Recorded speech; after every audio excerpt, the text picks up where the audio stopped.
Ukraine's surprise cross-border incursion marked a significant shift in the almost 2.5-year war with Russia. It was Kyiv's biggest attack on Russian territory since Moscow invaded Ukraine in February 2022.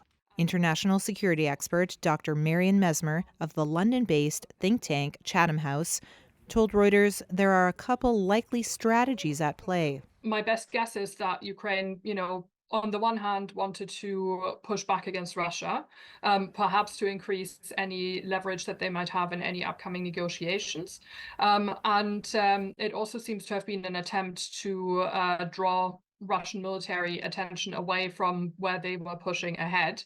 And that seems to have worked pretty well. Ukraine had been losing territory to Russian forces until its surprise attack.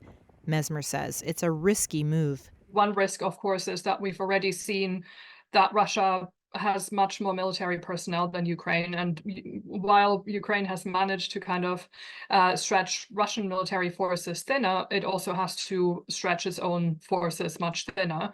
And Russia presumably is going to try and hit back quite hard because this is obviously making them look quite bad. And it's something that Putin won't want to see repeated. So this could lead to quite significant losses for the Ukrainian military, which are much harder for Ukraine to absorb than for Russia, which doesn't necessarily have the same personnel challenge. Messmer said that Ukraine's counteroffensive has likely lifted its soldiers' spirits, at least for the time being.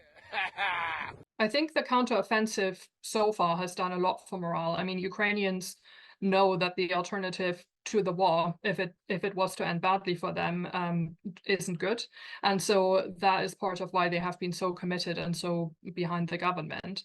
And I think this very successful counteroffensive has meant that there is a real sense that, Ukraine could win the war, but it could, of course, also sort of go in the other direction if Russian attacks intensify as a result.